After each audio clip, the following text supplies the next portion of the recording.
भगवान की भक्ति करते करते भक्त उस स्थिति पे पहुंच जाता है तो उसके जीवन में 8 प्रकार के भाव घटित हो जाते हैं। कौन से 8 भाव हैं? अश्रु। जब वो भगवान का भक्त बनता है तो भगवान के चिंतन करते करते उसको अश्रु प्रवाह होने लगते हैं, पहला भाव। दूसरा, वो कांपने लगता है, भगवान को पाने के लिए बेहाल हो जाता है, उसका शरीर पे नियंत्रण खो जाता है। तीसरा, पुलक, उसके रोम रोम खड़े हो जाते हैं, शरीर में पुलकावली हो जाती है, प्रफुल्लित हो जाता है, रोंगटे उसके खड़े हो जाते हैं। तीसरा भाव उसके जीवन में घटित होने लगता है।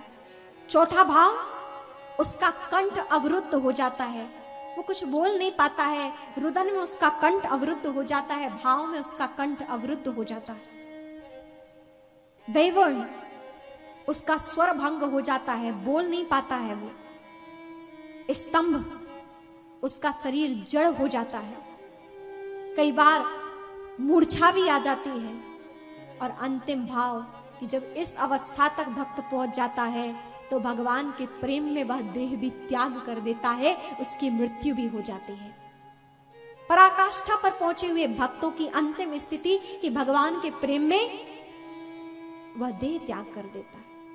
जिस प्रकार दशरथ जी महाराज राम राम कहते हुए रुदन किया, स्वर अवरुद्ध हुआ, मूर्छा आ गई दशरथ जी महाराज को और अंत में उन्होंने प्राण त्याग दिए। राम जी से इतना प्रेम, राम राम कही राम कही, राम राम कही राम, इस प्रकार राम राम कहते कहते दशरथ जी ने प्राण त्याग दिए थे। उसी प्रकार जब भगवत भक्त पराकाष्ठा पर, परिपूर्ण अवस्था पर, उच्च अवस्था पर भक्ति के पहुंच जाता है तो उसकी भी अंतिम दशा भगवान के लिए उसकी मृत्यु हो जाती है, शरीर वह त्याग देता है। यही भाव प्रकट हुआ और कहते हैं सखुबाई जी ने भगवान के प्रेम में बेहाल होकर ये 8 भाव सखुबाई जी के जीवन में प्रकट हुए और सखुबाई जी ने अपने प्राण त्याग दिए। अब ज्यों ही मंदिर में प्राण त्यागे एक महिला ने, तो वहां पर यात्रा आई हुई थी, सारे लोगों ने देख के हड़कंप मच गया कि यात्रा में एक महिला की मृत्यु हो गई और वहां तो भाव में मृत्यु हुई थी। और कहते हैं उसी यात्रा में मध्य में 2 ब्राह्मण ऐसे थे जो सखुबाई जी के ही गांव के थे, वो पहचान गए क्योंकि जिनके साथ आई थी भीड़ में वो लोग तो इधर उधर हो गए। तो 2 ब्राह्मण ऐसे थे जो सखुबाई जी को जान गए कि ये हमारे पास के गांव के परिवार की बहू है, यहां मृत्यु हो गई। तो आप कोई तीर्थ में यदि कोई मृत्यु को प्राप्त हो जाए तो उसे घर थोड़ी ले जाना चाहिए। अरे दिव्य तीर्थ में उसकी मृत्यु हुई है तो वही उसका अंतिम संस्कार कर देना चाहिए। बड़े सौभाग्य से तीर्थ भूमि पर देह छोड़ी है तो कौन लेकर नहीं गए तीर्थ भूमि पर उन्हीं ब्राह्मणों ने कि कब तक ये पहुंचेगी, शरीर तो अभी से ही जीर्ण शीर्ण हो गया है। अब कहते हैं कि उन्हीं दोनों ब्राह्मणों ने सखुबाई जी को ले जाकर के उनको दाह संस्कार किया। कहते हैं ज्यों ही साल संस्कार हुआ, सखुबाई जी तो लौटी नहीं, ये भी नहीं सोचा कि मैं अपने स्थान पर अपनी सखी को घर में छोड़कर आई हूं। यहां पर देह त्याग हो गया। समस्त उन ब्राह्मणों ने लोगों के साथ उनका दाह संस्कार किया और कहते हैं कि जब यात्रा पूर्ण हुई, अब जैसे ये सारा भाव, ये दृश्य कौन देख रहा था? रुक्मणी जी। अब वो सोची कि यहाँ तो सखुबाई जी का तो प्राण त्याग हो गया और वहां पर बंधे हुए हमारे प्राणनाथ भगवान, यदि सखुबाई जी घर नहीं पहुंचेगी तो हमारे भगवान कैसे आएंगे? तो रुक्मणी जी पहुंची घाट पर, वहीं उसी स्थान पर जहां पर उन्हें दाग्नि दी गई थी। कहते हैं अस्थियों को समेटा रुक्मणी जी ने, अस्थियों को समेटते ही अभिमंत्रित जल किया और जो ही जल को उस अस्थियों पर डाला, वहां तो सखुबाई जी पुनः प्रकट हो गई, क्योंकि मां भगवती रुक्मणी जी साक्षात जगत जननी है। उद्भव स्थिति संहार कारणीं क्लेश हारणीं सर्वश्रेयस्करीं सीता न तो हम राम वल्लभा। जो कि उत्पत्ति करने वाली, पालन करने वाली, संहार करने वाली भगवती है, उन्हीं का रूप रुक्मणी जी है, सब सर्व सामर्थ्यवान है। तो अस्थियों पर ज्यों ही जल छिड़का, नाम आवाहन किया, वहां से सत्य घटना है कि वहां पर सखुबाई जी प्रकट हो गई। और जो ही सखुबाई जी प्रकट हुई तो रुक्मणी जी को सामने पाया, जिनके जीवन में चाह योगियों के जो ध्यान में ना आते हो भगवान भगवती, आज भक्ति के प्रेम के वशीभूत होकर रुक्मणी जी के उन्हें साक्षात दर्शन हो रहे थे। सामने देखा, भगवती को प्रणाम किया। जो ही प्रणाम किया, कहा, हे सखुबाई, देखिए अब आपका प्रण पूरा हो गया ना। आप चाहती थी कि इस देह से मैं घर नहीं जाऊंगी। आपने विठल नाथ जी की सौगंध खा के वहां प्रण किया था कि इस देह से तो नहीं जाऊंगी। तो आपकी ये देह समाप्त हुई, आपको पुनः जन्म मिल गया। अब आप अपने घर जाइए, क्योंकि वहां कोई आपकी सखी नहीं है, वो हमारे प्राणनाथ भगवान विठल नाथ ही है।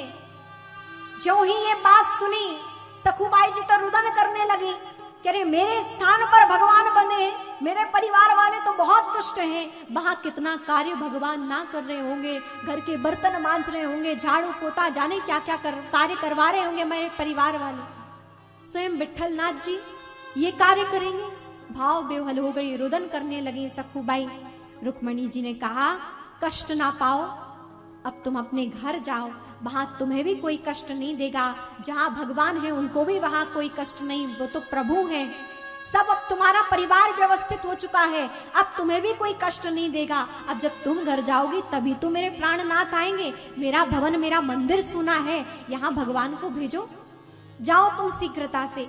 और यहाँ से सखुबाई अपने घर स्थान पर पहुंची और वहां क्या देखती है, भगवान को सूचना भेजी रुक्मणी जी ने कि सखुबाई आ रही हैं, अब आप पधारो। जैसे ही सूचना मिली कि सखुबाई आ रही हैं, तो भगवान ने हड़बड़ाहट में अपनी कलसी उठाई, घड़ा उठाया और सासू मां से कहा कि सासू मां, मैं जल भरने जा रही हूँ। भगवान कह रहे हैं, जो सखुबाई बने हैं, मैं जल भरने जा रही हूँ, ताकि जब भगवान घर से निकले तब तो सखुबाई आए। अरे दोनों सखुबाई को देखकर परिवार वाले तो घबरा जाएंगे। इसलिए क्या किया, भगवान निकले हैं, वहां से सखुबाई जी आ रही हैं। द्वार पर दोनों की भेंट हो गई। भगवान चाहते थे निकल जाएं, लेकिन भेंट हो गई। और कहते हैं, जब साक्षात भेंट हुई तो सखुबाई जी ने कहा, आपने हमें छल लिया। कह रहे थे सखी हैं। अरे प्रभु, आप तो साक्षात पंडरीनाथ जी हैं। चरणों में गिर पड़ी। सखुबाई जी को भगवान ने उठाया, हृदय से लगाया। कष्ट ना मानो सखुबाई, हे प्रभु, आपको बर्तन भी मांजने पड़े, कितना आपको कष्ट हुआ, हमारे परिवार का आपने सारा कार्य भी किया है, आप कष्ट ना पाइए भगवान। और कहते उन्हें हृदय से लगाया। भगवान ने आशीर्वाद दिया। पूछा, भगवान आप अब कब आपके दर्शन मिलेंगे? हंसी में भगवान ने कहा, अब मत आना, आप यहीं रहना, मैं यहीं आके दर्शन दे जाऊंगा, नहीं तो फिर 15 दिन का काम मुझे घर पे करना पड़ेगा। अब आप मत आना, मैं ही आ जाऊंगा दर्शन देने। तो कहते हैं, भगवान ने आशीर्वाद दिया। यहां पर जिन ब्राह्मणों ने सखुबाई जी का अंतिम संस्कार किया था, उन्होंने सोचा चलो परिवार वाले तो कुछ करेंगे नहीं, दुष्ट हैं परिवार वाले, कम से कम उन्हें बता तो दे कि तुम्हारी बहू का देह त्याग हो गया। परिवार वालों को नहीं मालूम कि हमारे घर में जो है वो सखुबाई नहीं भगवान है, और इन ब्राह्मणों को भी नहीं मालूम। आकर परिवार में सूचना दी कि आपकी बहू का प्राणांत हो गया है, चाहो तो उसके निमित्त जो भोज भंडारा दान पुण्य करना हो कर देना।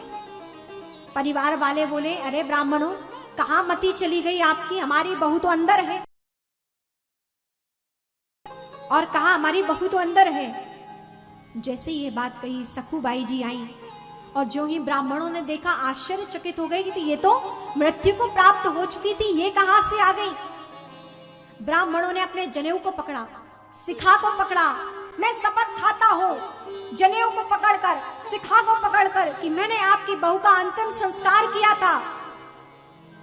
अब सखुबाई जी सोचती कि ब्राह्मण स्वयं घर में पधारे हैं, ब्रह्मदेव हैं, इनकी झूठी शपथ नहीं हो सकती। सब बात घटना सखूबाई जी ने बताई कि वास्तव में मैं तो मर चुकी थी, लेकिन रुक्मणी जी के मुझे दर्शन हुए, जिन्होंने साक्षात मुझे जीवन दिया। और हमारे घर की, तो फिर परिवार वालों ने पूछा घर में कौन था इतने दिन तक? सखूबाई जब तुम नहीं थी तो कौन था? कहा कि हमारे घर में वही विट्ठल नाथ जी थे, जिन्होंने हमारे सारे घर का काम किया। सास ससुर पति रुदन करने लगे, सखूबाई जी के चरणों में गिर गए, सबने क्षमा याचना की कि स्वयं साक्षात परमात्मा हमारे घर के बर्तन, झाड़ू पोछा, भोजन, चरण सेवा सारे कार्य करते रहे, अपराध हो गया, जीवन परिवर्तन हो गया सारे परिवार का। और सखूबाई जी ने भगवान से निवेदन किया कि हे भगवान कृपा कीजिए, आप हमारे परिवार को भी दर्शन दीजिए। तो ऐसी परम भक्ता का बात भगवान कैसे टालते। स्वयं साक्षात रुक्मणी जी ने और विट्ठल नाथ जी ने साक्षात स्वरूप में परिवार वालों को दर्शन दिए, सास ससुर पति को, ब्राह्मणों को, उन सबको सखूबाई जी के कहने पर दर्शन दिए हैं। ऐसा दिव्य चरित्र उनका। कहते हैं यदि भक्ति जीवन में आ जाए, अनन्यता और दीनता का ऐसा दिव्य चरित्र और कौन होगा जहां ऐसी निष्ठा सखूबाई जी की, ऐसी भक्ति, ऐसा भगवान से प्रेम कि भगवान स्वयं अपने नियमों को छोड़कर, सब कुछ छोड़कर अपने भक्त के लिए क्या कार्य नहीं करते हैं। इससे बड़ा भक्ति का कोई और दूसरा उदाहरण हो नहीं सकता है। यदि जीवन में इस प्रकार की दिव्य भक्ति, प्रभु से प्रेम हो जाए तो भगवान किसी ना किसी रूप में हमारा आकर कल्याण करते हैं। तो हमारा वास्तव में कोई और कोई है तो वो कौन है? परमात्मा। इसलिए एक बार सभी बड़े भाव से कहें, श्री वृंदावन बिहारी लाल की।